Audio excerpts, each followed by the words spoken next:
जळगाव जिल्ह्याचे गव्हर्नमेंट पॉलिटेक्निकचे प्राचार्य PM Patil sir. बघा, डिप्लोमाच्या फ्युचर बद्दल भरपूर सारे प्रश्न मी सरांसाठी काढून ठेवलेले आहे। त्यावेळेस 3 वर्षाचा डिप्लोमा आणि 3 वर्षाची इंजिनिअरिंग हे केल्यानंतर 6 वर्षानंतर विद्यार्थ्यांना खरंच स्कोप असेल का?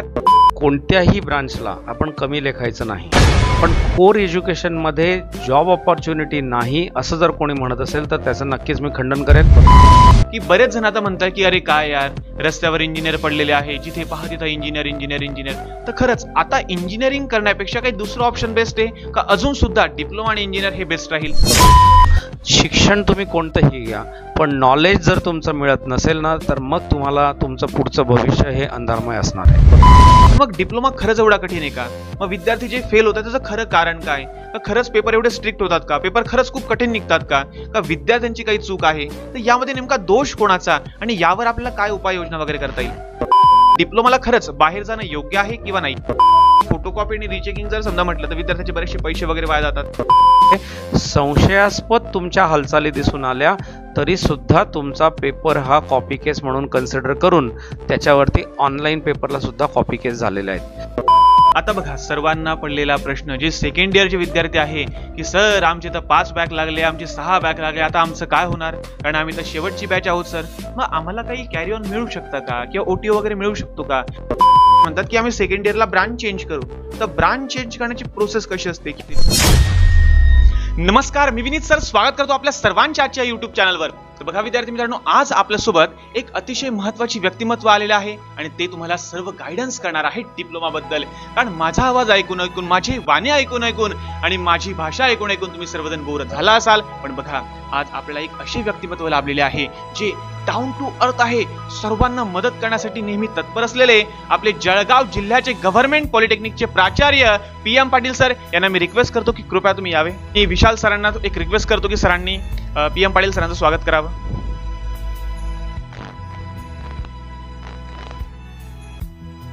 आता मी विनंती करतो विनीत सरांना, सरांचं एकदा स्वागत करावं।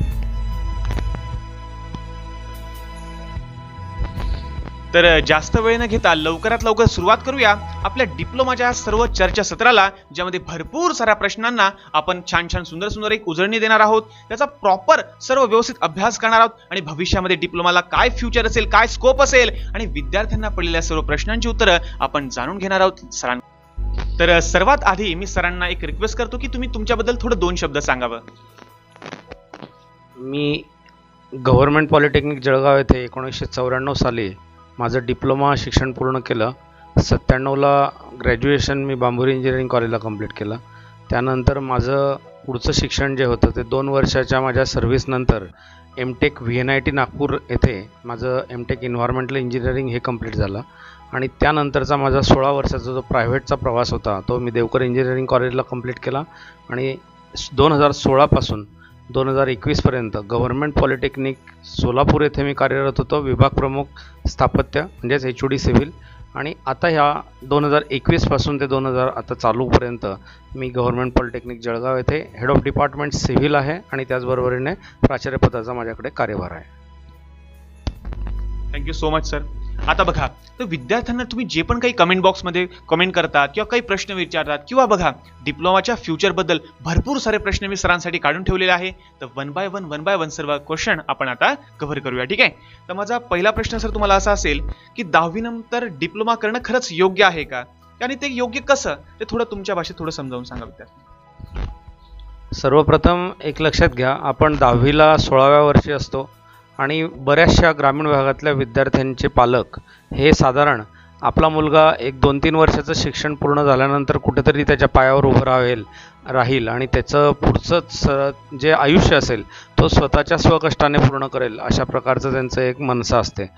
आणि बऱ्याच ठिकाणी असं होतं की आपण काही कारणास्तव जर शिक्षण थांबलं तर बऱ्याचदा इंजिनिअरिंगमध्ये जात असताना विद्यार्थी सुरुवातीला जर ते 12वी नंतर गेलेले असले आणि मध्ये अचानक कुठे थांबलेत तर नक्कीच त्यांच्याकडे फक्त 12वी हे एज्युकेशन असल्याकारणामुळे पुढील भवितव्य त्यांचं थोडंसं जरा अंधारमय होतं।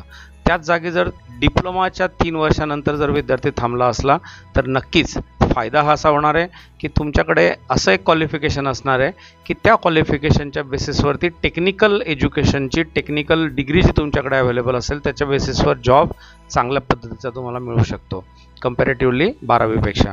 आणि दुसरं महत्त्वाचं मित्रांनो, डिप्लोमा नंतर इंजिनिअरिंग मी स्वतः पण केलेलं आहे, त्यामुळे मला त्याची पूर्ण कल्पना आहे की डिप्लोमा जर झालेला असेल तर तुमचा पाया तयार झालेला आहे, त्यात तुम्हाला कोणकोणते सब्जेक्ट्स आहेत हे सर्व कळालेलं आहे. आणि बेसिक एज्युकेशन जेव्हा तुमचं पूर्ण झालेलं असतं तर त्यानंतर तुम्ही जेव्हा इंजिनिअरिंगला जातात त्यावेळेस तुम्हाला कुठलेही हर्डल्स येत नाही, थ्रूआउट तुम्ही क्लिअर निघतात. आणि सगळ्यात महत्त्वाचं म्हणजे स्कोर चांगल्यात चांगला आणि ॲडव्हान्स टेक्नॉलॉजी तुम्हाला शिकायला सुद्धा वेळ मिळतो. त्यामुळे मी प्रेफर करेल की 12वीपेक्षा आपण डिप्लोमा करून जर गेलेलं असेल तर ते कधीही योग्य. धन्यवाद सर. तर बघा विद्यार्थी मित्रांनो, सरांनी डिप्लोमाचं महत्त्व एकदम छान प्रकारे समजून दिले, कारण त्यांनी स्वतःने सुद्धा डिप्लोमा नंतर डिग्री केलेली आहे. नंतर पुढचं शिक्षण तुम्ही तर ऐकलं असाल, ठीक आहे ना. चला, तर आता माझा पुढचा प्रश्न सरांना असा आहे की बघा, आता 10वी नंतर बरेचसे विद्यार्थी कॉम्प्युटर इंजिनिअरिंग, IT इंजिनिअरिंग किंवा कॉम्प्युटरच्या ज्या पण काही सब ब्रांचेस वगैरे आहे त्याच्यामध्ये जास्त वळत आहे. मग खरंच सर की या 6 वर्षानंतर म्हणजे ज्यावेळेस 3 वर्षाचा डिप्लोमा आणि 3 वर्षाची इंजिनिअरिंग हे केल्यानंतर 6 वर्षानंतर विद्यार्थ्यांना खरंच स्कोप असेल का त्या याच्यामध्ये, किंवा काय कोर ब्रांचेस घेतलेल्या बऱ्या असतील, त्याबद्दल सर 2 शब्द फक्त. सर्वप्रथम मी ब्रांचेसबद्दल आपल्याला असं सांगेल की कोणत्याही ब्रांचला आपण कमी लेखायचं नाही. आपण कुठल्याही ब्रांचमध्ये नॉलेज किती मिळवलेलं आहे याच्यावरती तुमचं पुढचं फ्युचर असणार आहे. परंतु जसं दादाने आता मला प्रश्न विचारला, नक्कीच हा प्रश्न अत्यंत महत्त्वाचा आहे की पुढच्या 6 वर्षानंतर काय. तर हा प्रश्न आपण पालकांनी सुद्धा समजून घेतला गेला पाहिजे. विद्यार्थी आज कॉम्प्युटरच्या युगामध्ये जाण्यासाठी धडपड करतात आहेत, कॉम्प्युटर IT ब्रांचकडे जातात आहेत, वळतात आहेत, हे मान्य आहे. पण कोर एज्युकेशनमध्ये जॉब ऑपॉर्च्युनिटी नाही असं जर कोणी म्हणत असेल तर त्याचं नक्कीच मी खंडन करेल.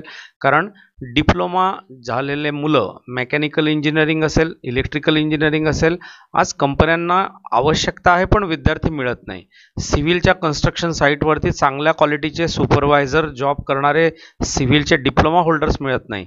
ज्या विद्यार्थ्यांना चांगल्यात चांगले कंत्राट घेऊन डिप्लोमा लेव्हलला सुद्धा चांगलं बांधकामाचे कामं घेता येतात शासकीय, अशा प्रकारचे सुशिक्षित बेरोजगार योजनेसाठीचे जे सुभा असतात ते विद्यार्थी सुद्धा त्या ठिकाणी मिळत नाही. आणि त्यामुळे मला असं वाटतं की आपण केवळ 1-2 ब्रांचेसकडे कल न ठेवता आपण सर्वच ब्रांचेसचं हे तपासलं गेलं पाहिजे. आणि पुढील 6 वर्षानंतर दादांनी जो प्रश्न विचारला तो अगदी योग्य आहे की पुढील 6 वर्षानंतर कोणत्या क्षेत्रामध्ये कसं करिअर असणार आहे याच्यावरती लक्ष देऊनच पालकांनी सुरुवातीला कोर एज्युकेशन घेऊन मग नंतर आपण कॉम्प्युटर रिलेटेड काय करू शकतो हे बघितलं गेलं पाहिजे. तर त्यामुळे तो महत्त्वाचा मुद्दा असणार आहे, तुमचा हा turning point. Thank you so much. आता बघा, सर्वात महत्त्वाचा प्रश्न अजून एक आहे की बरेच जण आता म्हणतात की अरे काय यार, रस्त्यावर इंजिनियर पडलेले आहे, जिथे पहा तिथं इंजिनियर. तर खरंच आता इंजिनिअरिंग करण्यापेक्षा काही दुसरं ऑप्शन बेस्ट आहे का अजून सुद्धा डिप्लोमा आणि इंजिनियर हे बेस्ट राहील?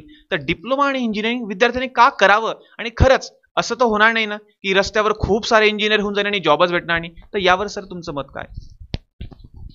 हा एक अत्यंत महत्त्वाचा प्रश्न आहे आणि हा बरेच विद्यार्थ्यांचे पालक सुद्धा म्हणतात की इंजिनिअरिंगच्या विद्यार्थ्यांना जॉब मिळत नाही आहे, आजकाल बरेचसे बेरोजगार आहेत. तर याच्याबद्दलचं माझं एक स्पष्ट मत असं आहे की प्रत्येक विद्यार्थ्याने आपल्या स्वतःच्या मनाला प्रश्न विचारावा आणि जे सुशिक्षित बेरोजगार राहिलेले आहेत टेक्निकल एज्युकेशन घेतल्यानंतर त्यांनी सुद्धा हा प्रश्न विचारावा की जर आपण नॉलेज घेतलं असतं तर खरोखर आपण कुठे ना कुठेतरी आपण त्यामध्ये तरलो असतो. पण विद्यार्थी आजकाल जो मार्ग निवडलेला आहे मुलांनी, विशेषतः पालकांनी पण, तो म्हणजे मार्कांचा. आणि मार्कांच्या वाटेवरती धावत असताना त्यांना हे कळत नाही की आपण नॉलेज विसरलो किंवा नॉलेज घेत नाही आहे. आणि जो विद्यार्थी नॉलेज घेत नसेल त्या विद्यार्थ्याला कंपनीमध्ये कुठेही जागा नाही, कारण त्याच्या बुद्धिमत्तेच्या आधारावरतीच ती कंपनी त्याची निवड करत असते. त्याला त्याचं जॉब ऑपॉर्च्युनिटी जे काही असेल, त्याचं पेमेंट जे असेल ते त्याच्याप्रमाणे ठरतं. त्यामुळे मित्रांनो, शिक्षण तुम्ही कोणतंही घ्या पण नॉलेज जर तुमचं मिळत नसेल ना तर मग तुम्हाला तुमचं पुढचं भविष्य हे अंधारमय असणार आहे. Thank you so much sir. आता बघा, अजून एक नवीन प्रश्न असा आहे की बघा, तुम्हाला माहिती असेल की सध्या डिप्लोमाचा रिझल्ट थोडा खराब लागलाय, बरोबर आहे. बरेच जण म्हणतात की 10वी नंतर डिप्लोमा म्हणजे खूप कठीण आहे बाबा, त्याच्यापेक्षा 11वी-12वी केलेलं परवडेल, ठीक आहे ना. पण मग डिप्लोमा खरंच एवढा कठीण आहे का? मग विद्यार्थी जे फेल होतात त्याचं खरं कारण काय? का खरंच पेपर एवढे स्ट्रिक्ट होतात का? पेपर खरंच खूप कठीण निघतात का? का विद्यार्थ्यांची काही चूक आहे? तर यामध्ये नेमका दोष कोणाचा आणि यावर आपल्याला काय उपाययोजना वगैरे करता येईल? अत्यंत महत्त्वाचा प्रश्न आहे, कारण बरेचसे विद्यार्थी डिप्लोमाच्या पहिल्या वर्षामध्ये आल्यानंतर एकतर 10वी नंतर आलेले असतात आणि त्यातल्या त्यात मराठी माध्यमातून जर आलेले असले तर इंग्लिशची भीती मनामध्ये घेऊन बसलेले असतात आणि खूप गांगरून जातात. माझं एक आपल्या सर्वांना सांगणं असं आहे की आपण आपल्या मातृभाषेमध्ये सुद्धा आता हे शिक्षण घेऊ शकतो, हे आपल्याला कदाचित माहिती नसेल. डिप्लोमाचं शिक्षण हे मातृभाषेमध्ये सुद्धा बघायला मिळतंय. त्याच्या संदर्भात आपण आता जी महाराष्ट्र शासनाने जे चांगलं पाऊल उचललेलं आहे की आपल्या मातृभाषेमध्ये शिक्षण आपल्याला मिळायला हवं, म्हणजेच मराठीमध्ये शिक्षण असायला हवं, आणि ही आपली महाराष्ट्राची जी राज्यभाषा आहे या भाषेतून आपण शिक्षण घ्यायला आता सुरुवात केलेली आहे. दुसरा एक महत्त्वाचा मुद्दा असा आहे की शिक्षण कसं करावं याच्याबद्दल मी एक आपल्याला थोडक्यात सांगेल. मित्रांनो, सर्वात पहिल्यांदा एक लक्षात घ्या की तुम्ही डिप्लोमाला आलेले आहात किंवा इंजिनिअरिंग करणार आहात तर तुम्ही प्रोफेशनल आहात. आणि प्रोफेशनल व्यक्तीचं एक लक्षण असतं की कोणतीही गोष्ट नियोजनबद्ध केली गेली पाहिजे. किती विद्यार्थी 10वी नंतर डिप्लोमाला आल्यानंतर दिवस मोजतात की माझा पेपर किती तारखेला कोणत्या दिवशी आहे, आणि त्याचं कॅलेंडर आपल्याला MSBTने जर दिलेलं असेल तर तुम्हाला क्लिअरली कळतं की माझी 3 महिन्यानंतर परीक्षा आहे. मग किती विद्यार्थी नियमितपणे याचा सराव करतात, अभ्यास करतात, रेग्युलर वेळ ठरवतात, आणि दैनंदिन वेळ जो विद्यार्थी ठरवतो, जो डे टू डे त्याचं शेड्यूल तयार करतो आणि इंजिनियर सारखं खरोखर तो वागतो, आणि प्रोफेशनली जर त्या विद्यार्थ्यांनी असं ठरवलं की माझ्या रक्तामध्ये मी आतापासून माझ्या याला सवय लावेल, शरीराला आणि मनाला, की मी ह्या वेळामध्ये अभ्यासच करेल, बाकी मला काहीही झालं तरी चालेल पण या वेळात मला अभ्यासाव्यतिरिक्त काही नको, अशा प्रकारचा ज्या विद्यार्थ्याचा मानस असतो तो विद्यार्थी कुठेही नापास होत नाही. दुसरं महत्त्वाचं, बरेचसे विद्यार्थ्यांनी आतापासून एक वेगळं फॅशन करून घेतलेली आहे. ती फॅशन अशी की आपण एकत्र सगळे सब्जेक्ट काढायचे नाही. त्यांना असं वाटतं की आपण 2 विषय ह्या सेमिस्टरला देऊ, मग 2 विषय पुढच्या सेमिस्टरला देऊ, मग आपण एवढा अभ्यास कसं काय करू शकतो. आणि त्यातल्या त्यात त्यांचे जे गुरु असतात ते अत्यंत चुकीचे गुरु, म्हणजे त्यांचे सिनियर्स. ज्या सिनियर्सला ते फॉलो करतात ते सिनियर्स स्वतः त्या चुकीच्या मार्गावरून गेलेले असतात. तर मित्रांनो, विद्यार्थ्यांनी एक लक्षात घ्यावं की आपण आपला अभ्यास नियमितपणे केला तर तुम्ही कधीही नापास होणार नाही. रेग्युलर वर्गात जरी जो विद्यार्थी बसलेला असला आणि त्याने पुस्तक न उघडता जरी परीक्षेला बसलं तर मी तुम्हाला हमखास सांगू शकतो की वर्गातल्या शिकवलेल्या शिक्षणावरती सुद्धा विद्यार्थी काही जण त्यांचे स्वतः अगदी चांगले मार्क मिळवून पास होतात. आणि एक पाठी विद्यार्थ्याला फार जास्त वेळ लागत नाही, पण कमीत कमी 2 ते 3 वेळा तुमचं वाचन व्हायला पाहिजे. यामध्ये अजून एक मुद्दा असा असतो की स्वामी विवेकानंदांनी आपल्याला सांगितलेलं आहे की वाचन करताना 3 गोष्टींमध्ये तुम्ही 3 स्टेपमध्ये करा. पहिल्यांदा स्टोरीसारखं वाचून जा, शिक्षक वर्गात समजावून सांगतात त्यावेळेस त्याच्यावरती लक्ष ठेवा, आणि सगळ्यात महत्त्वाचं म्हणजे घरी आल्यानंतर त्याचा एकदा पुन्हा सराव करा. ही 3 टायर सिस्टीममध्ये ज्या विद्यार्थ्यांनी अभ्यास केला तो आजपर्यंत नापास तर अजिबात होणार नाही, पण तो निश्चितच पुढच्या चांगल्या वाटेवरती त्याच्या शिखराला जाईल आणि त्याचं नॉलेज जे असेल ते त्याच्या डोक्यामध्ये परमनंट मेमरीमध्ये पक्क बसेल. Thank you so much sir. आता एक पुढचा प्रश्न एक असा आहे की बरेचसे विद्यार्थी म्हणतात की मी डिप्लोमाला बाहेर गावी जाऊन शिकतो, पुण्याला जाऊन शिकतो, मुंबईला जाऊन शिकतो, छत्रपती संभाजीनगरला जाऊन शिकतो. तर खरंच डिप्लोमा ज्या जिल्ह्यामध्ये आपण राहतो त्या ठिकाणून करणं योग्य राहील का बाहेर जाऊन योग्य राहील? आणि बरेच जण म्हणतात की बाहेरचं शिक्षण खूप छान असतं, आपल्या जिल्ह्यातलं नको रे बाबा. तर असं यामध्ये काय फरक पडतो की डिप्लोमाला खरंच बाहेर जाणं योग्य आहे किंवा नाही, याबद्दल सर 2 शब्द. सर्वप्रथम मी आपल्याला एक सांगू इच्छितो की पूर्ण महाराष्ट्राचं एकच टेक्निकल बोर्ड आहे. याचा अर्थ समजून घ्या की तुम्ही कोणत्याही महाराष्ट्रातल्या डिप्लोमा कॉलेजमध्ये परीक्षेला बसले तर त्या परीक्षेसाठी एकच बोर्डाचा पेपर असणार आहे, अभ्यासक्रम सारखा असणार आहे, तुम्हाला बदल काही नाही. पूर्वीच्या काळी पुणे, मुंबई किंवा मोठ्या शहरांचं एक अट्रॅक्शन वेगळं असं होतं की त्यावेळी कंपनीच्या प्लेसमेंटसाठी विद्यार्थी तिकडे वाटचाल करायचे, कारण तिथे जास्तीत जास्त कंपन्या असायच्या आणि त्या कंपन्यांमध्ये जॉब मिळवण्यासाठी ती कंपनीची मंडळी जी असायची ती लोकल लेव्हलवरची कॉलेजेस प्रेफर करायची. आता तसं राहिलेलं नाही आहे. आता प्लेसमेंटचा सिनॅरिओ हा पूर्ण बदलला आहे. तुम्हाला ऑनलाईन पोर्टलवरती अप्लाय करायचं असतं. तुमची प्लेसमेंट कन्सल्टन्सी तुम्हाला त्याच्या थ्रू तुमचं सिलेक्शन करून ठेवते आणि ज्या क्षणाला तुम्हाला असं वाटलं की मला आता जॉबची गरज आहे, त्या क्षणाला तुम्ही त्या प्लेसमेंट कन्सल्टन्सीचं डोअर नॉक केलं की म्हणजे त्यांना जर तुम्ही सांगितलं की मला आता जॉबची गरज आहे, तर ते तुम्हाला नक्कीच त्याच्यामधून मार्ग जे असतात ते दाखवतात आणि कमीत कमी 4 ते 5 कंपनी तुमच्या समोर उभं करतात आणि तुम्हाला कंपनीमध्ये त्या ठिकाणी इंटरव्ह्यूला पाठवतात. ही आजची संकल्पना झालेली आहे प्लेसमेंटची. त्यामुळे मित्रांनो, घर जिथे आहे तुमचं तिथे राहून तुम्ही जे शिक्षण घ्याल ते अत्यंत योग्य राहणार आहे. कारण तुम्ही ज्या ठिकाणी जागा बदल झाली की मग आपल्या जेवणाच्या बदल आणि आपला घरामध्ये जो दैनंदिन आपण वावर करतो तो बदल झाल्यानंतर जे अडचणी वाढतात त्या अडचणी आपल्याला लोकल लेवलवरती होणार नाही. मी तर हे पण म्हणेल की तालुका लेवलवरती जरी कॉलेजेस असले तर त्यात वाईट काहीच नाही आहे. फक्त तुम्ही एक गोष्ट मात्र प्रामाणिकपणे बघा की शिक्षक शिकवतात का, लेक्चर्स प्रॅक्टिकल रेग्युलर होतात का. हे जर तुम्ही चाचपणी केली आणि त्या कॉलेजेसमधून जर आपल्याला याचा फीडबॅक मिळाला की हो त्या ठिकाणचे शिक्षक रेग्युलर घेतात आहेत, तर मी तुम्हाला हे नक्की सांगू शकतो की तालुका लेव्हलवरचे पण काही कॉलेजेस असे आहेत की ते चांगल्यात चांगले मेरिटमध्ये मुलं येतात आणि चांगले मार्कसुद्धा मिळवतात. थँक्यू सर, सरांनी खूप छान असं महत्त्व सांगितलं. आणि आता बघा, बरेचसे विद्यार्थी म्हणतात की सर बाबा गव्हर्नमेंट कॉलेजला जर समजा ॲडमिशन झालं तर खूप जास्त स्ट्रिक्ट होतं रे बाबा, कॉपी करता येत नाही, काही होत नाही, तशा भरपूर साऱ्या गोष्टी. आणि बरेचसे डमी कॉलेज आपल्याला असं सुद्धा आश्वासन देतात की तू फक्त आमच्याकडे ॲडमिशन घे, बाकी सर्व आम्ही बघून घेऊ, ठीक आहे ना. मग आता अशा विद्यार्थ्यांना तर प्रॉब्लेम होणारच होणार. मग आता बघा की गव्हर्नमेंट कॉलेजला जर समजा आपलं ॲडमिशन झालं तर मग त्याचे काय फायदे असेल. खरंच भरपूर जणांकडून आपण असं ऐकलं असेल की डिप्लोमाला लास्ट इयरला वेगवेगळे कंपनी येतात, कॅम्पस इंटरव्ह्यू वगैरे होतात. तर खरंच हे कितीपत खरं आहे आणि खरंच विद्यार्थ्यांचं काही प्लेसमेंट वगैरे झालेलं आहे का, आणि डमी कॉलेजेस बद्दल तुम्ही थोडं काय बोला. याचं उत्तर मी मागच्या प्रश्नामध्ये आपल्याला दिलंच आहे की ज्या कॉलेजमध्ये रेग्युलर नियमितपणे लेक्चर्स प्रॅक्टिकल होतात आणि जिथले शिक्षक हे प्रामाणिकपणे घ्यायला तयार आहेत, अशा सर्व कॉलेजेसमध्ये आपण ॲडमिशन घेऊ शकतात. कॉलेज हे आपल्याला कुठलं आहे, गव्हर्नमेंट प्रायव्हेट याच्यापेक्षा त्यामधून आपल्याला किती नॉलेज मिळवता येणार आहेत आणि तिथले शिक्षक किती प्रभावीपणे शिकवतात आहेत यावरती आपल्याला अत्यंत महत्त्वाचं लक्ष देणं गरजेचं आहे. आपण तिथल्या विद्यार्थ्यांचा, तिथल्या जे आधीचे विद्यार्थ्यांचे पालक असतील त्यांच्याकडून फीडबॅक घ्या की तुमच्या मुलाला जे शिक्षण मिळालं ते योग्य शिक्षण होतं की नाही, त्याने काही नॉलेज मिळवू शकला का. आणि गव्हर्नमेंटबद्दल सांगायचं झालं तर आपल्याला एक निश्चित सांगू इच्छितो, महाराष्ट्रामध्ये एकूण 46 गव्हर्नमेंट पॉलिटेक्निक आहेत. सर्व गव्हर्नमेंट पॉलिटेक्निकचं एक चांगलं रेप्युटेशन असं असतं की शासकीय संस्थांमध्ये MPSCद्वारे सिलेक्टेड फॅकल्टी मेंबर्स असतात. दुसरं महत्त्वाचं, स्ट्रिक्टली आपल्याकडे आपण ॲकॅडमिक फॉलो करतो. काही ठिकाणी आपण सांगितल्याप्रमाणे थोडंफार कमी अधिक प्रमाणामध्ये थोडंसं त्यांना ते वेगळ्या पद्धतीचं आमिष दाखवलं जातं, पण ते मुलांनी अजिबात पाळू नये असं माझं व्यक्तिगत मत आहे. कारण आयुष्य हे तुमचं आहे.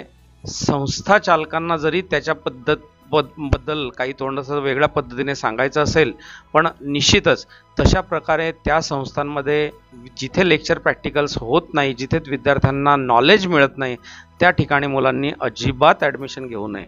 पण ज्या ठिकाणी तुमचं प्लेसमेंट, आणि गव्हर्नमेंटच्या प्लेसमेंटच्या बाबतीत नक्कीच सांगू इच्छितो की गव्हर्नमेंट कॉलेजेसला अजूनही कंपन्या प्रेफरन्स पहिल्यांदा देतात.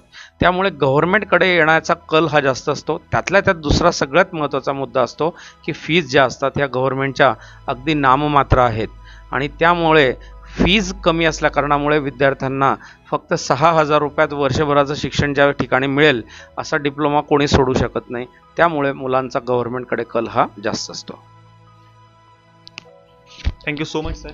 आता बघा, तर विद्यार्थी मित्रांनो, तुम्हाला भरपूर सारे तुम्ही मला कमेंट बॉक्समध्ये प्रश्न विचारतो की सर आम्हाला या प्रश्नाचं उत्तर द्या की बघा सर आता बऱ्याचशा वेळेस काय होतं की विद्यार्थी फोटोकॉपी टाकतात किंवा रिचेकिंग टाकतात.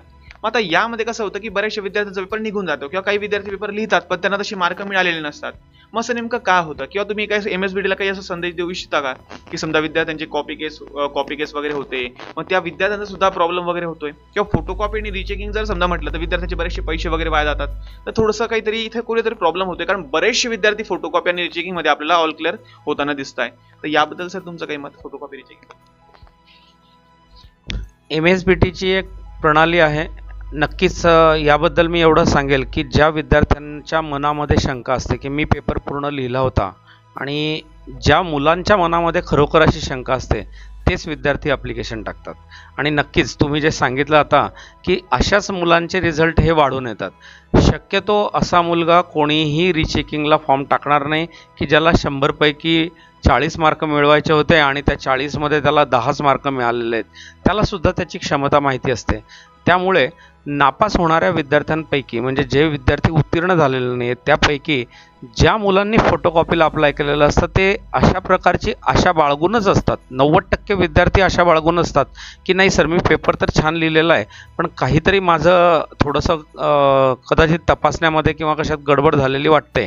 आणि त्यावेळेस ह्युमन एरर जे काही ठिकाणी आहेत, तुमचं म्हणणं अगदी बरोबर आहे की काही ठिकाणी ह्युमन एरर आहेत, त्याला आपली एक वेगळी प्रणाली असते. MSBTने त्याच्यात अगदी चांगली प्रणाली सेट केली आहे. आणि आपल्याला एक सांगू इच्छितो की असं कधीही होत नाही की फक्त आपण MSBT कडूनच जर व्हेरिफिकेशन केलं तरच आपल्याला काहीतरी रिझल्ट मिळेल. कारण 2 वेळा तुमचा पेपर तपासून ऑलरेडी झालेला आहे. प्रत्येक पेपर जो असतो तो हा मॉडरेट केला जातो. मॉडरेशन ही प्रक्रिया आहे, त्याच्या काही नियमावली दिलेल्या आहेत MSBTने आणि ही प्रक्रिया अत्यंत पारदर्शकपणे पार पाडली जाते. यात एक फक्त लूपहोल एक ठिकाणी तुम्ही जो सांगितला तो असू शकतो की एखाद्या वेळी एखाद्या शिक्षकाकडून काही ठिकाणी लिबरल चेकिंग होतं, काही ठिकाणी थोडं स्ट्रिक्ट चेकिंग होतं. आणि याच्यामध्ये जे मार्कांची मार्गदर्शक तत्त्व ती दिलेली असतात त्यांना ती जर फॉलो झाली नाही तर एखाद्या वेळी हा मुद्दा येऊ शकतो. पण माझा आतापर्यंतच्या बघण्यात असं कधी आलेलं नाही आहे की फोटोकॉपीला टाकणाऱ्या मुलांनाच फक्त त्याचं जस्टिस मिळतो. कारण विद्यार्थी जनरली फोटोकॉपीला टाकणारे हे ॲम्बिशियस असतात. त्यांना ते माहितीच असतं की मी बरोबर पेपर लिहिलेला आहे सर, आणि त्यामुळे निकाल हा नक्कीच त्यांच्या बाजूने चांगला येतो. पण त्यात जर तुम्ही बघितलं रिचेकिंगला टाकणाऱ्या मुलांचं प्रमाण, तर 90% विद्यार्थ्यांचा निकाल हा नो चेंज येतो. याचं कारणच ते की रिचेकिंगमध्ये ऑलरेडी ते पेपर 2 वेळा तपासून झालेले असतात. त्याच्यामुळे त्याचा निकाल हा रिचेकिंगचा किंवा रिटोटलिंगचा जो असणार आहे तो सारखा तसाच येणार आहे, त्यामध्ये बदल येत नाही. आणि बरेचसे मुलं पण म्हणतात की सर मग कमी पैसे भरले म्हणून मग आम्हाला चेकिंग नाही झालं का किंवा आमचं चेकिंग होत नाही का? असं काहीच नाही आहे. आणि ज्या व्हेरिफिकेशन फोटोकॉपी, आणि एक अजून सांगतो, फोटोकॉपी बघितल्यानंतर जेव्हा आपण तज्ज्ञ शिक्षकांचं मार्गदर्शन घेतो तर निश्चितच तिथे आपल्याला कळतंच ना की तो शिक्षकसुद्धा सांगतो की बेटा तुझा पेपर टाकायला पाहिजे व्हेरिफिकेशनमध्ये, कारण तू ऑलरेडी तुझा पेपर चांगला लिहिलेला आहेस. आणि जर एखाद्या वेळी असं झालं की मुलाने फोटोकॉपी मागवलेली आहे आणि त्याचा पेपर जर त्या शिक्षकांनी बघितल्यानंतर लक्षात आलं की अरे हा पेपरमधून तो काही पास होणार नाही बेटा, उलट मार्क कमी होतील, अशा सिच्युएशनमध्ये तो मुलगा पण टाकत नाही आणि शिक्षक पण त्याला सल्ला देत नाही. म्हणून फोटोकॉपीचे निकाल हे मोस्ट ऑफ आपल्याला बघायला मिळाले असतील की मॅक्सिमम पॉझिटिव्ह निकाल येतात. धन्यवाद सर. बघा, तर तुम्हाला सरांनी सांगितलं की पेपर नेमकं कसा चेक होतो. आता रिचेकिंग म्हणजे काय तुम्हाला मी सांगितलं आहे की फक्त तुमच्या मार्कांची काउंटिंग केली जाते आणि ती जवळपास बरोबरच असते. कारण बघा असं तर काही होणार नाही की भले एखाद्या वेळेस चूक होऊ शकते, पण दर वेळेस नाही होत. कारण पेपर तुमचा 2 वेळा चेक केला जातो, तुमचे मार्क प्रॉपर चेक केले जातात आणि त्यानंतरच एंटर होतात. त्यामुळे बघा रिचेकिंग मध्ये जास्तीत जास्त विद्यार्थ्यांचं नो चेंजच येणार आहे, ठीक आहे ना. पण हा फोटोकॉपीमध्ये जसं सरांनी आपल्याला सांगितलं की थोडाफार चेंज येतो, भरपूर वेळा मॅक्सिमम वेळा चेंज येतो. आणि बघा तुम्हाला सर्वांना माहिती आहे DRS रिव्ह्यू तो कसा असतो. एक DRS सारखाच आपला एक इश्यू आहे आणि त्या ठिकाणी कोणाकडून कमी जास्त 19-20 होत राहतं. प्रत्येकाचे DRS थोडी बरोबर येतात, बरोबर आहे ना. चला, तर आपला पुढचा प्रश्न असा आहे सर की आता काही रिझल्ट बद्दल आपण थोडं बोलू की बऱ्याचशा विद्यार्थ्यांवर आता कॉपी केस वगैरे झालेली आहे. तर असं काय काय गोष्टी असतात की त्यावरून विद्यार्थ्यांवर कॉपी केस होऊ शकते किंवा कॉपी केसची शिक्षा ही कशा प्रमाणात असते, थोडंफार त्याच्याबद्दल थोडं सविस्तर सांगा. ॲक्च्युली याबाबत MSBTने आपल्याला सर्वांना एक मार्गदर्शक सूचना दिलेल्या आहेत. कॉपी केस हा प्रकार आहे की आता पूर्वीसारखं राहिलेलं नाही की फक्त हातामध्ये चिठ्ठी घेऊन बसलेला आहे म्हणून त्याचे किंवा कुठेतरी लिहून आणलेलं आहे म्हणून त्याच्यावरती कॉपी केस होणार. आजकाल इलेक्ट्रॉनिक्स मीडियाची माध्यमं जरी तुम्ही बाळगली तरी कॉपी केस होते. तुमच्या खिशामध्ये मोबाईल तुम्ही ठेवलेला आहे, तुम्ही भलेही त्यातून काही पाहून लिहत नाहीये, पण तुम्ही इलेक्ट्रॉनिक्स माध्यम जरी जवळ बाळगलं तरी कॉपी केस होते. आणि सगळ्यात महत्त्वाचं म्हणजे विद्यार्थ्यांना बऱ्याचदा असं वाटतं जेव्हा ऑनलाईन पेपर चालू असतो, ऑनलाईनमध्ये जेव्हा आपले काही पेपर असतात त्याच्यामध्ये बऱ्याचदा असं वाटतं की आपण शेजारच्याला विचारू, शेजारच्याचं पाहून लिहू. पण मित्रांनो आपल्याला सांगायला हरकत नाही तिथे की लिप मुवमेंट आणि तुमच्या आय रेटिना डोळ्याचे बुबुळं जे असतात हे सुद्धा स्कॅन होत असतात आणि क्षणाक्षणाला त्याचे फोटो घेऊन त्या फोटो इमेजेसच्या संदर्भातलं एक इव्हॅल्युएशन सॉफ्टवेअर असतं की ज्याच्यामध्ये संशयास्पद तुमच्या हालचाली दिसून आल्या तरीसुद्धा तुमचा पेपर हा कॉपी केस म्हणून कन्सिडर करून त्याच्यावरती ऑनलाईन पेपरला सुद्धा कॉपी केस झालेले आहेत. मित्रांनो, कॉपी केसच्या बाबतीत मी एकच सांगेल की ज्या विद्यार्थ्याने मन लावून अभ्यास केलेला असेल आणि ज्याने असं ठरवलेलं असेल की मी नक्की पास होणार सर, मला जेवढा अभ्यास केलेला आहे तेवढंच फक्त मला लिहायचं आहे, मी जास्त अभ्यास केलेला जरी नसला पण माझा अभ्यास हा व्यवस्थित झालेला आहे, जेवढा माझा अभ्यास आहे, त्या मुलांना कुठलीही भीड घालायची गरज नाही, कोणत्याही चुकीच्या माध्यमाने जायचं नाही. आणि मी तर हे सांगेल की कॉपी करणं म्हणजे तुम्ही स्वतःला फसवणं आहे. त्यामुळे कॉपीच्या मार्गाने किंवा कुठल्याही चुकीच्या मार्गाने पास होणं हे तुमची स्वतःची फसवणूक असणार आहे. ते मार्क जे असतील ते मार्क आयुष्यात तुम्हाला कुठेही तुमच्या भविष्य काउंट करू देणार नाही. आणि त्यामुळे कॉपी करणं हे होऊच नाही. पण जर झालं तर त्या मात्र आपण जे काही शिक्षा असतात त्या MSBTच्या साईटवरती दिलेल्या आहेत. त्यात आपल्याला किमान 6 महिन्याची म्हणजे एका सेमिस्टरची शिक्षा असते किमान, आणि जास्तीत जास्त शिक्षा जी असते ती 3 वर्षापर्यंत. Thank you so much sir. तर बघा विद्यार्थी मित्रांनो, कारण तुम्हाला 10वी पर्यंत तर मॅक्सिमम सवय असते, कारण काहींचं कॉपी सेंटर असतं. 10वीला तुम्ही भरभरून कॉप्या केलेल्या आहे, बरोबर आहे. पण डिप्लोमाला मात्र तसं चालत नाही बरं बाळांनो. लक्ष, डिप्लोमाला जर यायचं असेल तर प्रॉपर तुमची कन्सिस्टन्सी पाहिजे, अभ्यासाची लेवल तुमची वाढवावी लागेल बेटा. कारण बघा आपल्यासमोर जे सर बसलेले त्यांची नियुक्ती सुद्धा MPSCच्या थ्रू झालेली बेटा. तर त्यांनी भरपूर मेहनत केली असेल त्यांच्या आयुष्यात, त्याला मात्र पर्यायच नाही. ठीक आहे ना. बघा तर मेहनत करा बाळांनो, कारण ही वेळ आहे तुमची मेहनत करण्याची. फक्त 3 वर्ष डिप्लोमाला घासा, 3 वर्ष इंजिनिअरिंगला घासा, मग बघा बरं का बरं जॉब मिळत नाही. आणि जो इंजिनिअरचा टॅग जो लोक खराब करताय ना, हा सुद्धा तुम्हीच पुसून टाकशाल. ठीक आहे ना. पण त्यासाठी तुम्हाला सक्सेसफुल इंजिनिअर व्हावं लागेल आणि त्यासाठी कॉपी सोडावी लागेल. बरं चला. तर सर आता रिझल्ट संबंधित काही प्रश्न आपल्याकडे असे आहे की सर फर्स्ट इयरच्या विद्यार्थ्यांचं प्रमाण फेल होण्याचं खूप जास्त आहे सर, तर त्यासाठी ATKTचा रूल कसा असेल, किती विषयां समजा बॅकलॉग असेल तर विद्यार्थी समजा पुढे सेकंड इयरला जाऊ शकतो, किंवा त्यांच्यासाठी काही री एक्झाम किंवा समजा काही इतर काही गोष्टी होऊ शकतात का, जेणेकरून जे विद्यार्थी बॅकलॉग वगैरे आहे 5, 6, 7, 8 असे विषय बॅकलॉग वगैरे आहे त्यांना सेकंड इयरला जाता येईल, असं काय होऊ शकतं सर? पहिले तर नियमावली ही MSBTने आपल्याला ठरवून दिलेली आहे, हे लक्षात घ्या. आपण जर MSBTच्या वेबसाईटवर बघितलं तर तिथे किती विषय आपण नापास असलो तर आपल्याला पुढच्या वर्गात जाता येतं याबद्दल सांगितलेलं आहे. एक थोडक्यात सांगतो. Civil, mechanical, electrical, computer, IT या 5 ब्रांचेसच्या मुलांनी जर 4 विषय फेल झालेले असतील, त्या मुलांना फर्स्ट इयरच्या बाबतीत मी हे सांगतोय, के स्कीम जे स्कीममधले मुलं आहे फर्स्ट इयरचे त्यांच्यासाठी, तर 4 विषयांमध्ये जर फेल झालेले असतील तर त्यांना पुढच्या वर्गामध्ये प्रवेश आहे. त्याला आपण अलाउड टू कीप टर्म म्हणतो, ATKT. आणि या 4 बॅकलॉग असलेल्या मुलांना त्याच्यामध्ये काही थोड्या अजून कन्फ्युजन असे आहेत की सर मग थिअरी आणि प्रॅक्टिकल वेगवेगळं धरलं जातं का, तर तसं नाही आहे. त्याचा 1 हेड आपण एक कन्सिडर करत असतो, तो विषय म्हणजे एक हेड कन्सिडर केला जातो. दुसरं महत्त्वाचं, इलेक्ट्रॉनिक्स डिपार्टमेंटसाठी पण आपला 5 विषयांची ATKT आहे, कारण त्यांचे number of total count of subject जे ते 15 आहे फर्स्ट इयरच्या के स्कीमसाठीचं मी हे आपल्याला सांगितलं. याचप्रमाणे MSBTच्या वेबसाईटवरती आपण जर चेक केलं की किती विषय आपण देणार आहात आणि किती विषयांसाठी ATKT किती याची लागू आहे, त्याचं एक कॅलेंडर किंवा तक्ता दिलेला आहे. तो तक्ता जर आपण नीट बघितला तर त्याच्यामध्ये आपल्याला लक्षात येईल. आता मी हे जे आपल्याला थोड्या वेळापूर्वी उदाहरण सांगितलं, तर 14 विषय ह्या विद्यार्थ्यांना फर्स्ट सेमिस्टरला द्यायचे आहेत. 14 वेगवेगळे हेड ऑफ पासिंग आहेत. त्या 14 हेड ऑफ पासिंगपैकी 4चं त्यांना ATKT दिलेली आहे, म्हणजे 4 विषय नापास असतील तर. अशा प्रकारे जिथे 15 आहे त्यांना 5ची ATKT आहे. अशा प्रकारे ते 1/3 ऑफ दॅट सब्जेक्ट्स किती अपियर झालेत, सब्जेक्ट इन्क्लुडिंग त्याला काही ठिकाणी प्रॅक्टिकल रिलेटेड सब्जेक्ट पण कन्सिडर केले जातात. तर तो एक विषय जो असेल, असे एकूण विषय किती, त्याच्या 1/3 आपल्याला कमीत कमी जे असतील तर तेवढं आपण ते कन्सिडर 2/3 पासिंग व्हायला पाहिजे आणि 1/3 आपलं फेल्युअर जर असेल तर ते आपण पुढे जाऊ शकतो. राहिला प्रश्न तुम्ही जे आता सांगितला की खूप विद्यार्थी फेल झालेले आहेत. माझा परीक्षेचा निकाल जर बघितला, म्हणजे मी जे ॲनालिसिस बघितलं आहे, फर्स्ट इयरला या वर्षातल्या फर्स्ट सेमिस्टरला निकाल डाऊन होता, कारण के स्कीम आली, नवीन विद्यार्थ्यांना पॅटर्न आलं. थोडं अभ्यासाचं जे प्रमाण होतं ते पण त्यांचं वाढलं असं त्यांच्या बोलण्यातून मला कळालं आणि त्याच्याबद्दलचा फीडबॅक आम्ही MSBTला पण दिला. सेकंड सेमिस्टरला मात्र विद्यार्थ्यांचा निकाल जर आपण बघाल तर तो निकाल हा बऱ्यापैकी चांगला आलेला आहे. कारण फर्स्ट सेमिस्टरला थोडंसं ते नवीन स्कीममुळे स्कीममुळे त्यांना थोडंसं फंबल झालेत. काही ठिकाणी अशी पण एक धारणा होती की आपल्याला 30 पैकी जे मार्क असतात 70 आणि 30 अशी दोन वेगवेगळी फोड केली जाते.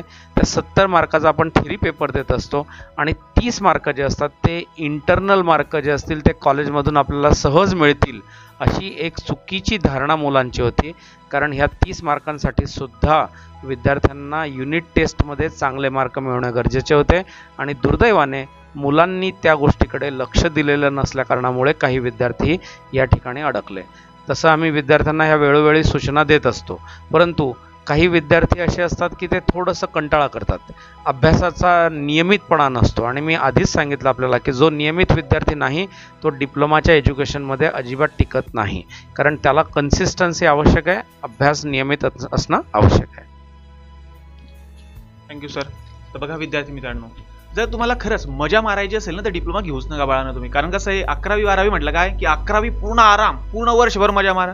12वी मध्ये सुद्धा गेल्यावर ज्यावेळेस तुमचं ऍडमिशन 12वीला होतं तर दिवाळीपर्यंत मजा मारा आणि त्याच्यानंतर मग तुम्ही काय म्हणता की चला बाबा आता नोव्हेंबर-डिसेंबर आला, फेब्रुवारीला 12वीची एक्झाम आहे, थोडासा अभ्यास करा. म्हणजे 11-12 मध्ये कसं असतं की शेवटी फक्त 3 ते 4 महिने विद्यार्थी अभ्यास करतो. पण जर डिप्लोमाला ऍडमिशन घेत असाल तर 6-6 महिन्यानंतर बोर्डाची एक्झाम होतो, बोर्ड तुम्हाला धक्के देतो रिझल्ट सारखे, ठीक आहे ना. तर यामध्ये विद्यार्थ्यामध्ये जर अभ्यासाची खरंच तुमची इच्छा असेल ना अभ्यासाची तरच ऍडमिशन घ्या डिप्लोमाला, नाही तर आपला 11वी-12वी जिंदाबाद, ठीक आहे. चला तर सर आता विषय असा आहे की फर्स्ट इयरला कॉन्डोलन्स वगैरे जो आपले ग्रेस मार्क असतात तर कॉन्डो हा कशा प्रकारे मिळतो आणि त्यासाठी कंडिशन्स काय सर? त्या ज्या कंडिशनल सिस्टीम्स आहेत ह्या बोर्डातर्फे वेगवेगळ्या वेळी ठरवल्या जातात. आता इथे आपण जो कंडोलन्स हा जो सांगितला तर त्याच्यासाठी एक कंडोलन्स हा वेगळा विषय आणि त्या मुलांना जे पुढे कॅरी ऑन किंवा आपण त्याला OTO म्हणतो, allowed to keep term, one time opportunity. तर हा वन टाईम ऑपॉर्च्युनिटी कन्सेप्ट आणि हे जे आहेत हे वेगळे आहेत. तर कंडोलन्सचे मार्क्स जे असतात त्याला ग्रेस मार्क्स म्हणतात. म्हणजे आपल्या शाळेच्या भाषेमध्ये आपण त्याला जास्तीचे दिलेले गुण ग्रेस मार्क्स जे म्हणायचो ते.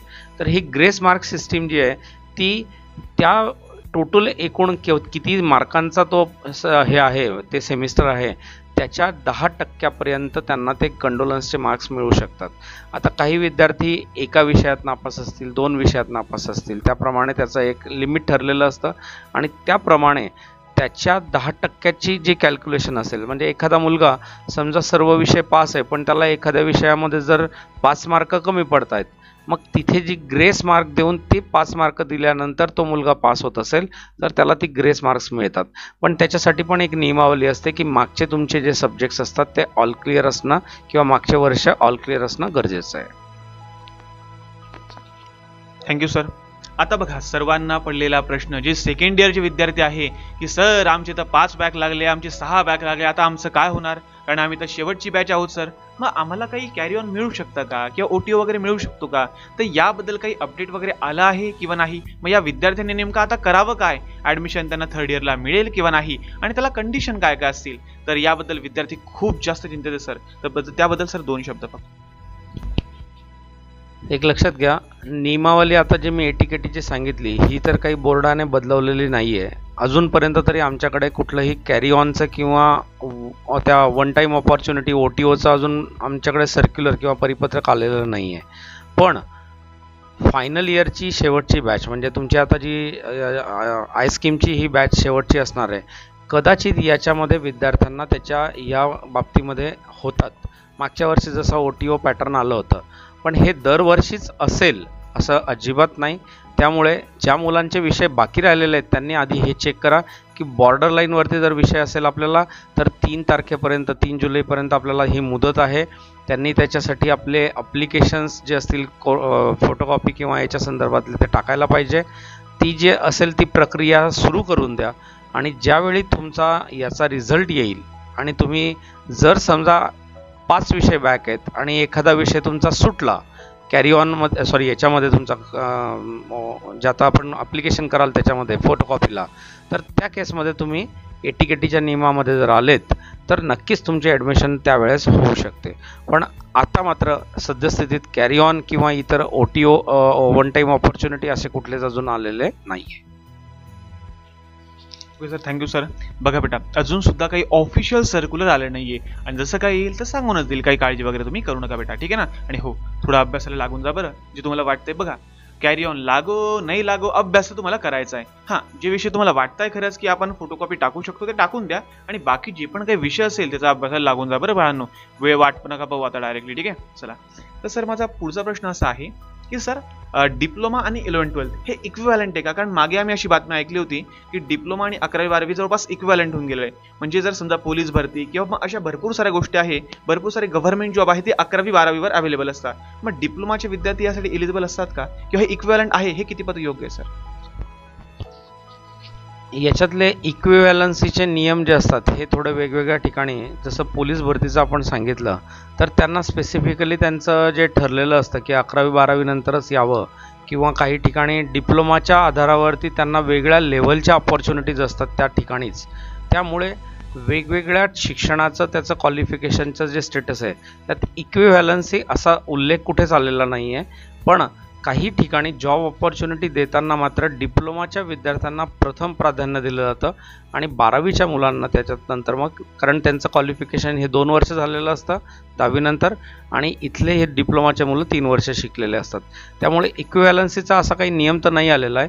परंतु जे काही आपल्याकडे जॉब ऑपॉर्च्युनिटीसाठी येणाऱ्या ज्या ॲडव्हर्टाइजमेंट असतात त्यामध्ये आपण नक्कीच बारकाईने ते चेक करा की आपल्याला तो समकक्ष असा शब्द कुठे बघायला मिळत असेल, that is called equivalent. Okay sir, thank you sir. तुम्ही बघा, इक्विव्हॅलंटची ही जी संकल्पना होती ही सरांनी खूप छान प्रकारे मांडली आहे.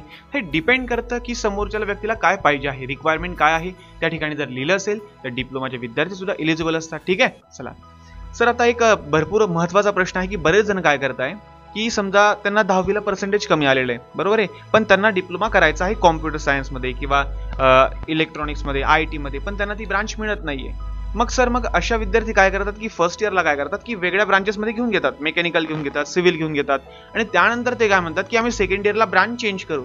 तर ब्रांच चेंज करण्याची प्रोसेस कशी असते, किंवा काही जण म्हणतात की आम्हाला कॉलेजच चेंज करायचं आहे. मग या दोघी प्रोसेस कशा असतील आणि हे खरंच शक्य आहे का सर्वांसाठी, हे सुद्धा सांगा सर.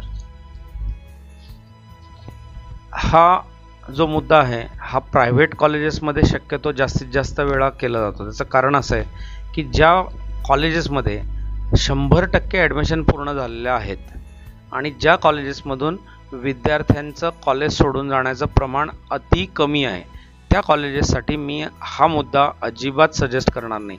विशेषतः माझ्याकडे गव्हर्नमेंट पॉलिटेक्निक जळगावला जर कोणी विचारायला आलं की बाबा मला कॉलेज चेंज, आता मी मेकॅनिकल घेऊन घेतो, पुढच्या वर्षी मला कॉम्प्युटर करून द्याल का, तर मी अजिबात त्याला सांगत नाही की मी असं करून देईल. त्याचं कारण असं आहे, पहिला मुद्दा, गुणवत्तेवर आधारित तुमचं हे सगळं असतं.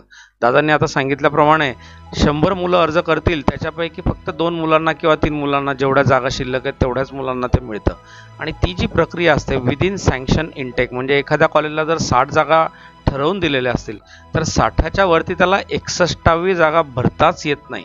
त्यामुळे त्याने 60 जागा जर ठरलेल्या असतील तर त्या 60मध्ये जर काही मुलं नापास झालेले असतील, काही मुलं सोडून गेलेले असतील, काही त्या वर्षात ॲडमिशनच झालेल्या नाही आहेत फर्स्ट इयरला, अशा जागा ज्या रिक्त असतात त्या रिक्त जागांवरती आपल्याला सेकंड इयरचे ॲडमिशन करता येतात. परंतु प्रायव्हेट कॉलेजेसमध्ये मात्र ह्या गोष्टी बऱ्याचदा सांगितल्या जातात.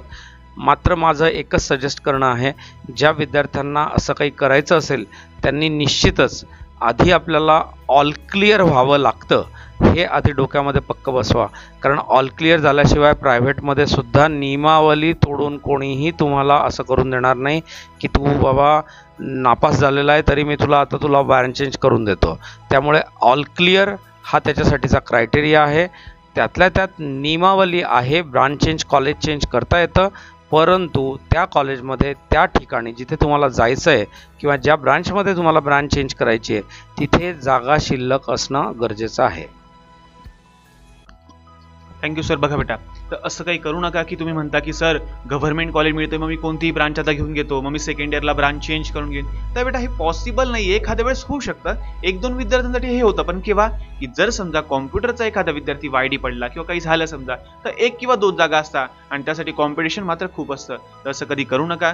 जी ब्रांच तुम्हाला घ्यायची आहे बेटा तर तीच ब्रांच घ्या, भले गव्हर्नमेंट मिळो का ना मिळो. मग त्यासाठी तुम्हाला पहिले कष्ट करायला पाहिजे, 10वीला पर्सेंटेज चांगले पडायला पाहिजे होते, ते तर नाही पडले, ठीक आहे आता हसो, जे असेल ते असेल. पण बेटा असं करू नका बरं. ब्रांच चेंज करणं खूप कठीण आहे आणि यामध्ये काही असं गॅरंटी वगैरे कोणी घेऊ शकत नाही बेटा, ठीक आहे ना. चला बघा, सरांनी खूप छान असं मार्गदर्शन केलेलं आणि तुम्हाला सांगतो बरं की सर भरपूर वर्षांपासून ऍडमिशन बद्दल सर्वच्या सर्व मार्गदर्शन विद्यार्थ्यांना करतात. जे विद्यार्थ्यांच्याकडे जातात, बघतात की काय नाही ऍडमिशन प्रोसेस कशी असते, काय असते. आम्ही तर गायडन्स करतोच तुम्हाला युट्यूब थ्रू, पण सर ऑफलाईन प्रॉपर सकाळपासून तर संध्याकाळपर्यंत कॉलेजला बसून करत आणि आता सुद्धा ते वेळ काढून इथे आलेले बेटा, ठीक आहे ना. मजाकची गोष्ट नाही बाळांनो, की थोडं सिरियस घ्या. की एखाद्या व्यक्ती जर कोणी आपल्यासाठी करतो बेटा तर त्यासारखं तुम्हाला बनावं लागेल, त्यांना आयडल मानावं लागेल बेटा, ठीक आहे ना. आणि अभ्यास करा बाळांनो. पहिलेच सांगतो बरं, डिप्लोमा जबरदस्त आहे. बघा, जशा डिप्लोमा नंतर अपॉर्च्युनिटीज भरपूर आहे, तेवढ्या अपॉर्च्युनिटीजला साध्य करण्यासाठी अभ्यास सुद्धा तेवढाच तुम्हाला करावा लागणार आहे, परिश्रम सुद्धा तेवढेच तुम्हाला घ्यावे लागणार आहे, ठीक आहे. तर सर एक शेवटचा प्रश्न असा आहे की सर डिप्लोमाच्या विद्यार्थ्यांना तुम्ही काय मोलाचा संदेश द्याल की जेणेकरून ते पुढे भविष्यात काही करू शकतील? सर्वप्रथम मी एक गोष्ट क्लिअर करू इच्छितो की डिप्लोमा हे प्रोफेशनल एज्युकेशन आहे आणि प्रोफेशनल एज्युकेशनमध्ये ॲडमिशन घेतल्यानंतर तुमच्या रक्ताला तुम्ही सवय लावायला पाहिजे पहिल्या दिवसापासून की मी नियमितपणे माझं काम करेल, मला दिलेलं काम योग्य पद्धतीने करेल आणि योग्य वेळी योग्य काम करणारा विद्यार्थी हा अत्यंत प्रभावीपणे ओळखला जातो. दुसरा महत्त्वाचा मुद्दा, आपण जे काही अभ्यास करतो 100 पैकी 100 मार्क मिळवणारा मुलालाच कंपनी निवडते असं अजिबात नाही. तुम्ही 60% जरी मार्क मिळालेले असले तरीसुद्धा सर्व कंपन्यांचा तुम्ही जगभरातल्या कोणत्याही कंपनीला निवडा, थ्रूआउट फर्स्ट क्लास हाच क्रायटेरिया आहे. कारण त्यांना 60% हे बेसिक मार्क तुमचे हवेत. त्या मार्कांच्या पलीकडे जाऊन त्यांची जी अपेक्षा असते की तुम्हाला काय नॉलेज आहे आणि ते तुम्हाला व्यक्त करता येतं का, तुम्हाला बोलता येतं का, तुम्ही एक्सप्रेस करू शकतात का स्वतःला आणि किती प्रभावीपणे तुमचं सांगणं तुम्ही बोलू शकतात, याच्यावरती डिप्लोमा एज्युकेशनमध्ये खूप सारे सब्जेक्ट्स आहेत की त्या माध्यमातून विद्यार्थी खरं तर असं करतात बऱ्याचदा की सर या विषयाला आम्हाला मार्कच नाही आहे, मग कशाला उगाच हा विषय ठेवायचा किंवा कशाला आम्ही त्याचा जास्त अभ्यास करू. पण मुलं इथेच चूक करतात. उदाहरणार्थ बिझनेस कम्युनिकेशन नावाचा एक सब्जेक्ट आहे जो फर्स्ट इयरलाच असतो. मुलाला बिझनेसमधल्या याच्यामध्ये तुम्हाला प्रोफेशनल म्हणून कसं वागायचं हे मॅनर्स एटिकेट्स त्यामध्ये शिकवले गेलेले आहेत. तुम्ही कसं बोलावं, कसं वागावं, कसं बसावं, कसं उठावं, कसं तुमचं बिहेवियर असावं, या सर्व गोष्टींच्या बाबतीमध्ये तुम्हाला सांगितलं गेलेलं आहे. पण आपण या गोष्टीकडे लक्ष देत नाही. आपण त्याला मार्क नाही आहे त्या विषयाला, त्यामुळे आपण त्याच्याकडे फार लक्ष देत नाही आणि निश्चितच तिथेच आपली मोठी चूक होते. आणि प्रोफेशनल लाईफमध्ये ज्या विद्यार्थ्याला जर सक्सेसफुली डिप्लोमा तुम्हाला कंप्लीट करायचा असेल तर जेवढेही विषय दिलेले आहेत त्या प्रत्येक विषयाबद्दल शिक्षकांना पहिला प्रश्न हा नक्की विचारायला पाहिजे की सर हा विषय मला का दिलेला आहे, मला हा टॉपिक तुम्ही का शिकवता आहात. आणि जो विद्यार्थी या पद्धतीने अभ्यास करेल, या पद्धतीने नॉलेज मिळवेल, तो निश्चितच पुढे भविष्यामध्ये यशस्वी होईल. मी आपल्या सर्व विद्यार्थ्यांना आणि तुमच्यातर्फे सर्वांना शुभेच्छा देऊ इच्छितो की तुम्ही खूप छान मार्गदर्शन करतात सर. विनीत सरांनी मला जेव्हा पहिल्यांदा सांगितलं तर मला निश्चितच आवडलं ही गोष्ट, कारण मी सुद्धा स्वतः व्हॉट्सअपच्या माध्यमातून जवळपास आता ह्या स्टेजला 1000 ते 1200 विद्यार्थ्यांना मी मार्गदर्शन करतो. व्हॉट्सअपचे ग्रुप्स आमच्या कॉलेजमधून आम्ही क्रिएट करून त्या माध्यमातून आम्ही विद्यार्थ्यांना ॲडमिशन प्रोसेस कशी करावी, फॅसिलिटेशन सेंटर आमच्याकडे सुविधा केंद्र असल्याकारणामुळे ते आम्हाला करणं बंधनकारक जरी असेल पण त्या माध्यमातून आमचे शिक्षक आणि आम्ही करण्याचा प्रयत्न करतो आहे.